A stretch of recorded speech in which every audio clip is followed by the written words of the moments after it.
जब हमारे भारत के हॉन्टेड प्लेस की बात होती है तो उसमें भानगढ़ किले का नाम सबसे ऊपर आता है। राजस्थान में मौजूद इस 500 साल पुराने किले का लोगों में कुछ ऐसा खौफ है कि यहाँ पर लोग दिन में भी जाने से कतराते हैं और यहाँ तक कि कहा जाता है कि रात के समय में जो भी कोई इस किले में जाता है वह फिर कभी वापस लौट कर नहीं आता। इसलिए सरकार ने भी खुद बाकायदा बोर्ड लगाकर रात के समय इस किले में जाने से प्रतिबंध लगाया हुआ है। और दोस्तों, खौफ का आलम तो यह है कि यहाँ रिजर्व एरिया घोषित किए जाने के बावजूद भी भारतीय पुरातत्व विभाग ने डर की वजह से आज तक यहाँ पर अपना ऑफिस नहीं बनाया।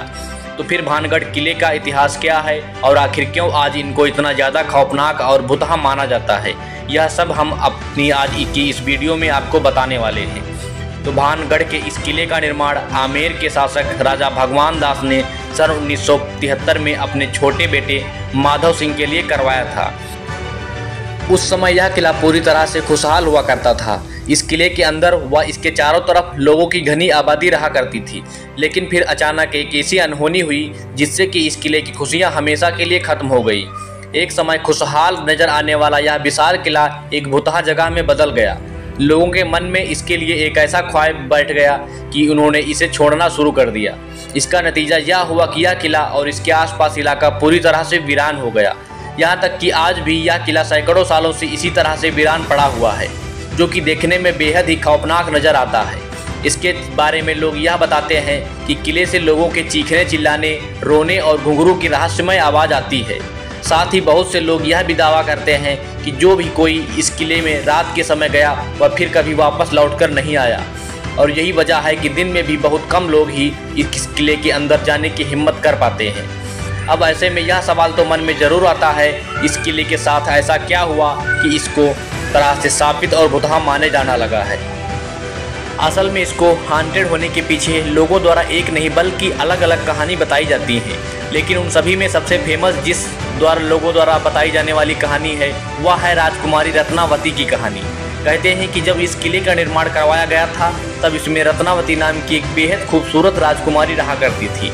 उस समय राजकुमारी रत्नावती की उम्र 18 साल थी और उनकी खूबसूरती की चर्चाएं दूर दूर तक हुआ करती थी। उनकी सुंदरता की वजह से ही बहुत से अलग अलग रियासतों के राजकुमार उनसे शादी करने की इच्छा रखते थे, जिसके चलते अक्सर ही राजकुमारी रत्नावती के लिए शादी के प्रस्ताव आते ही रहते थे। लेकिन राजकुमारी ने तब तक किसी के भी प्रस्ताव को स्वीकार नहीं किया था। अब एक बार राजकुमारी अपनी कुछ सहेलियों के साथ खरीदारी के लिए बाजार गई हुई थी और बाजार में वह इत्र की एक दुकान पर रुकी और वहां से अपने लिए इत्र खरीदने लगी। इतने में ही उस दुकान से कुछ ही दूरी पर खड़े सिंघिया सेवड़ा नाम के व्यक्ति की नज़र राजकुमारी पर पड़ी। सिंघिया सेवड़ा इस राज्य का रहने वाला था और वह काले जादू का महारथी माना जाता था। राजकुमारी रत्नावती की सुंदरता को सिर्फ एक नज़र में ही देखते ही सिंधिया उन पर पूरी तरह से फिदा हो गया और वह टकटकी लगाए राजकुमारी को घूरता रहा। और उसी पल उसने मन में यह तय कर लिया कि वह राजकुमारी को किसी भी कीमत पर हासिल करके रहेगा। अब क्योंकि वह तंत्र मंत्र और काला जादू जानता था, इसलिए उसने राजकुमारी को पसंद किए हुए इत्र की बोतलों में से एक बोतल चुपके से उठाया और उस बोतल पर कुछ तंत्र मंत्र करके उसे धीरे से वापस उसी जगह पर रख दिया। असल में वह अपने तंत्र विद्या की मदद से राजकुमारी को अपने बस में करना चाहता था और उसका यह प्लान काफ़ी हद तक सफल भी हो गया था, क्योंकि राजकुमारी ने उस इत्र के साथ छेड़छाड़ करते हुए भी देखा नहीं था। और फिर राजकुमारी इत्र के शीशी लेकर अपने किले की तरफ वापस जाने लगी। साथ ही सिंधिया भी राजकुमारी का पीछा करने लगा।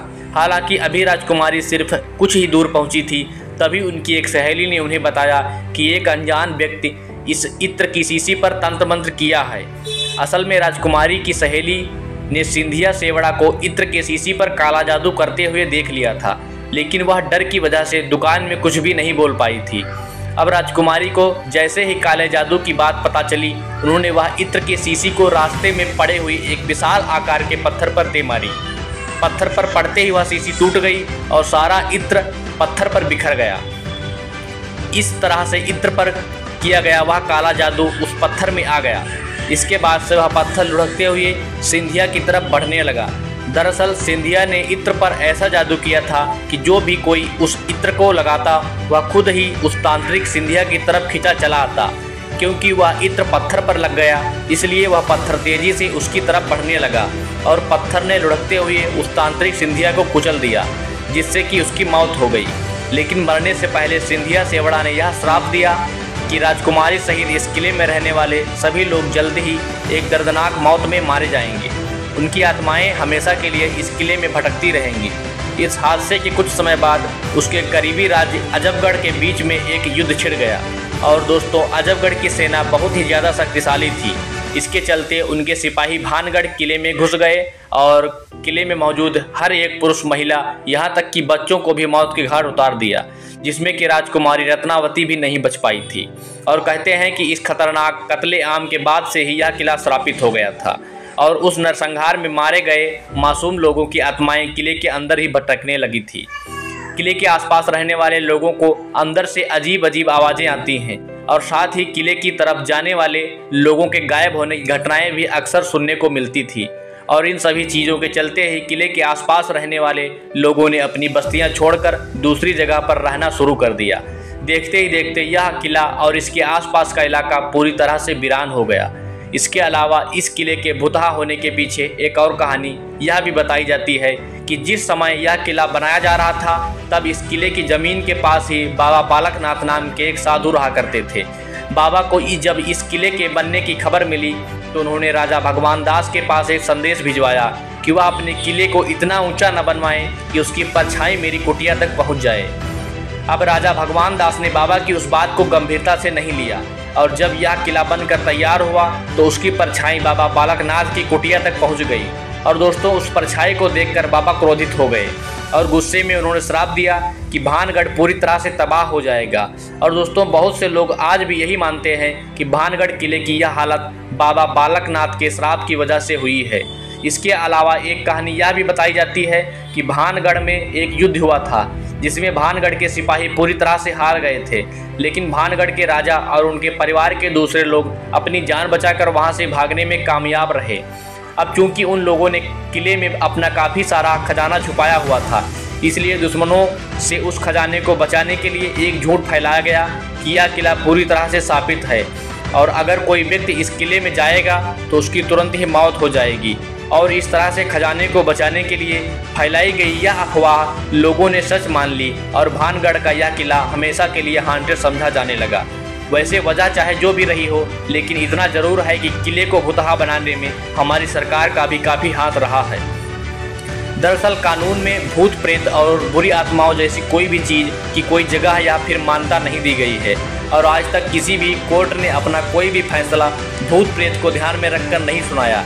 इसके बावजूद भी सरकार द्वारा किले के बाहर बोर्ड लगाकर उस पर लिखना कि रात में इस किले में जाना मना है और भारतीय पुरातत्व विभाग का यहाँ पर अपना ऑफिस न बनाना, सभी चीज़ कहीं न कहीं इस तरह बात का इशारा करती है कि हमारी सरकार भी भूत प्रेत में विश्वास रखती है। अब अगर सरकार की तरफ से ऐसे कदम उठाएंगे तो आम जनता तो किले को श्रापित समझेगी ही। अब आपको क्या लगता है कि भूत प्रेत होते हैं या नहीं? कृपया हमें कमेंट करके ज़रूर बताएं। धन्यवाद।